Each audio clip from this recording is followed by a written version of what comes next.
સુરત શહેરની crime branch police અને એસઓજીનું સંયુક્ત operation Delhi Mumbai express road પરથી એમડી ડ્રગ સાથે પૂર્વ એર હોસ્ટેસ અને પેડલરની ધરપકડ. સુરત ક્રાઇમ બ્રાન્ચ અને સુરત જિલ્લા એસઓજી પોલીસ દ્વારા સંયુક્ત ઓપરેશન હાથ ધરીને પલસાણા તાલુકાના એના ગામ પાસે દિલ્હી મુંબઈ એક્સપ્રેસ રોડ પરથી મહિલા સાથે એક ઇસમને એમડી ડ્રગ સાથે ઝડપી પાડવામાં આવ્યો છે, જેમની પાસેથી પોલીસે ₹30 લાખનો મુદ્દામાલ જપ્ત કર્યો છે. ક્રાઇમ બ્રાન્ચની ટીમ તથા સુરત ગ્રામ્ય એસઓજી પોલીસની ટીમે સંયુક્ત ઓપરેશન હાથ ધરીને પલસાણા તાલુકાના એના ગામ ટોલનાકા પાસે મુંબઈ જતા રોડ પરથી મહારાષ્ટ્ર પુણે જિલ્લાની વતની માનસી અબ્દુલ સૈયદ ઉંમર 41 તથા સોહેલ સુલેમાન ઉંમર 20 વાળાને ઝડપી પાડ્યો. પોલીસે આરોપીઓ પાસેથી ₹29,32,830 કિંમતનું 977.61 ગ્રામ એમડી ડ્રગ્સ, ₹4,670 રોકડા, 2 મોબાઈલ ફોન તેમજ પ્લાસ્ટિકની થેલી, જીપ બેગ સહિત ₹29,87,000નો મુદ્દામાલ જપ્ત કર્યો. આ સાથે જ આરોપીઓ વિરુદ્ધ પલસાણા પોલીસ મથકમાં એનડીપીએસ એક્ટની સંલગ્ન કલમ હેઠળનો ગુનો રજીસ્ટર કરીને કાયદેસરની કાર્યવાહી હાથ ધરવામાં આવી. પ્રાથમિક પૂછપરછમાં સામે આવ્યું કે આરોપીઓ મુંબઈથી કાર લઈને વડોદરા રેલવે સ્ટેશન આવ્યા હતા, જ્યાં એક મહિલાએ આ એમડી ડ્રગ્સનો જથ્થો આપી હતી અને પોતે આ ડ્રગ્સનો જથ્થો મુંબઈ ખાતે લઈ જઈ અલગ અલગ ડ્રગ્સ પેડલરોને સપ્લાય કરવાના હતા. વધુમાં પકડાયેલ મહિલા માનસી વર્ષ 2015થી ડ્રગ્સનું સેવન કરતી હતી અને ત્યારબાદ સમયાંતરે આ ધંધા સાથે જોડાયેલ હતી. આરોપી માનસી અબ્દુલ સૈયદ અગાઉ વર્ષ 2021માં ઇન્ડોર ક્રાઇમ બ્રાન્ચના હાથે 100 ગ્રામ જેટલા એમડી ડ્રગ્સમાં ઝડપાઈ હતી અને તે કેસમાં 4 વર્ષની જેલ કાપી છે. આ કેસમાં આરોપી માનસી અલગ અલગ પાર્ટીમાં 2 વર્ષ સુધી ડ્રગ્સ સપ્લાય કરતી હોવાનું ખુલવામાં સામે આવ્યું છે. માનસી છોકરાઓના ડાયપરમાં એમડી ડ્રગ્સ છુપાવીને સપ્લાય કરતી હોવાનું પણ તપાસમાં સામે આવ્યું.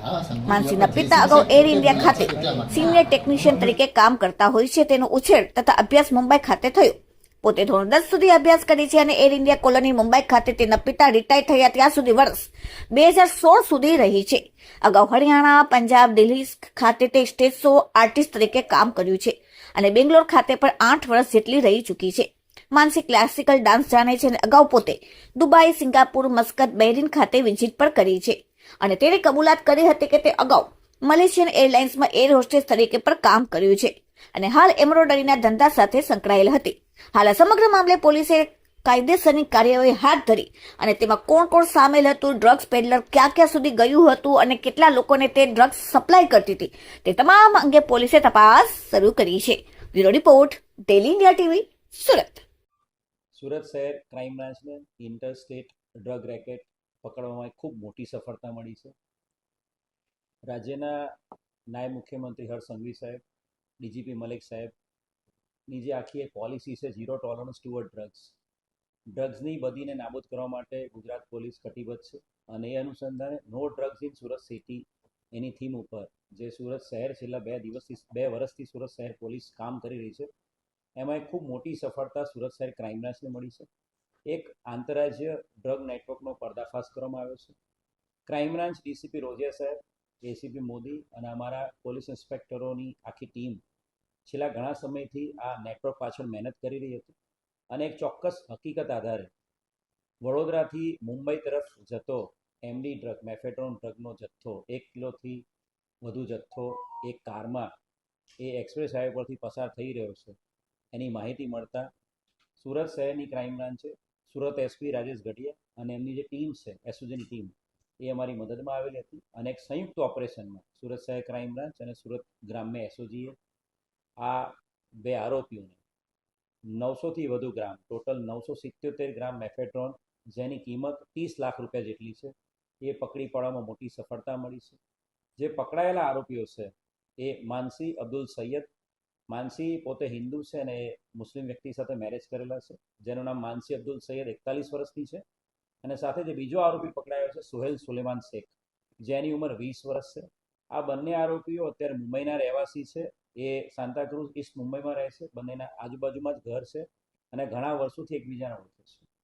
આ આરોપીઓ પાસેથી 977 ગ્રામ મેફેડ્રોન સાથે મોબાઈલ, એની સાથે સાથે એની પાસેથી અલગ અલગ જે પ્લાસ્ટિકની થેલી, ઝીપ બેગ જે સપ્લાય કરવા માટેની, એમ મળીને કુલ 30 લાખનો મુદ્દામાલ કબજે કરવામાં આવ્યો છે.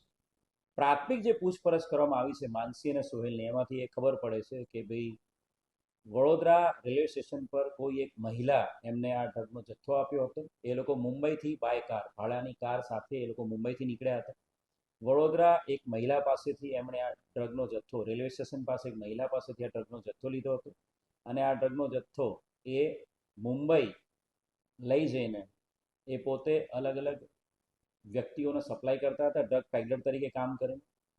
જે ઇન્ટ્રોગેશનમાં જે ખબર પડે છે એ પ્રમાણે માનસી અબ્દુલ સૈયદ એ 2015થી પોતે પણ એમડીનું સેવન કરે છે, ડ્રગ્સનું સેવન કરે છે અને ડ્રગ એડિક્ટ છે અને ઘણા લાંબા સમયથી ડ્રગ્સના આ સપ્લાયના અને પેલ્ડરના અને બિઝનેસમાં સંકળાયેલી છે.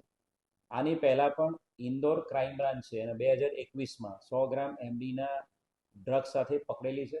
ઇન્દોર ક્રાઇમ બ્રાન્ચ પોલીસ સ્ટેશનના 29/2021ના ગુનામાં એ 4 વર્ષ જેટલું જેલમાં રહેલી છે અને 4 વર્ષ એ જેલમાં સજા કાપ્યા બાદ એ બેલ આઉટ થયેલી હતી.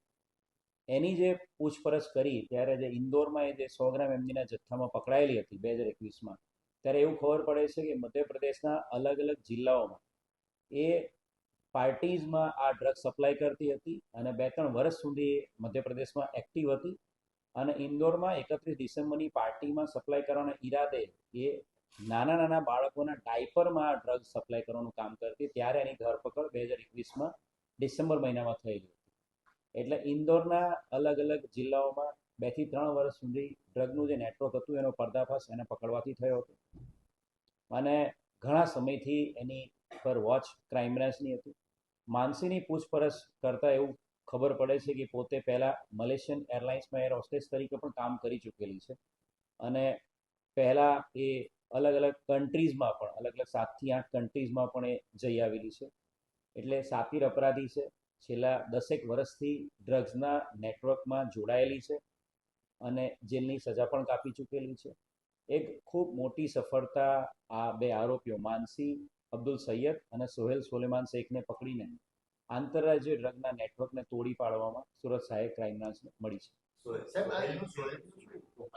સોહેલ જે છે એ 20 વર્ષનો જ છે. એ ઘણા સમયથી જે માનસી અબ્દુલ સૈયદ છે એના ઘરની બાજુમાં જ રહે છે. એની પ્રાથમિક પૂછપરછમાં એનો મોટાભાગનો ઉછેર છે માનસી અને એના ફાધર દ્વારા કરવામાં આવ્યો છે અને એ માનસીને મોટાભાગના કિસ્સામાં એને સપોર્ટ કરતો હોય, એની સાથે રહેતો હોય છે અને અત્યાર સુધીમાં પૂછપરછમાં એનો અન્ય કોઈ ગુનાહિત ઇતિહાસ મળી આવેલ નથી. હાલ જે વાત કરીએ પ્રમાણે માનસી જે છે એ આ આખા મુંબઈની અંદર અલગ અલગ જે ડ્રગ પેડલર્સ છે એના ડાયરેક્ટ કોન્ટેક્ટમાં છે. ઇન્દોરનું પણ એનું આ પ્રકારનું નેટવર્ક હતું અને માનસી મુંબઈના અલગ અલગ ડ્રગ પેડલરના કોન્ટેક્ટમાં છે. એક સાથે 977 ગ્રામ જેટલો જથ્થો જે મળ્યો છે એમાંથી પછી 5 ગ્રામ 10 ગ્રામ એ રીતે પડીકી બનાવીને અલગ અલગ ડ્રગ પેડલર જે ડિમાન્ડ થાય એ પ્રમાણે એ લોકોને વહેંચવાનો આ લોકોનો પ્લાનિંગ હતો, પરંતુ એ પ્લાનિંગ આખું અનસક્સેસફુલ રહ્યું કેમ કે સુરત ક્રાઇમ બ્રાન્ચ એમને પકડી.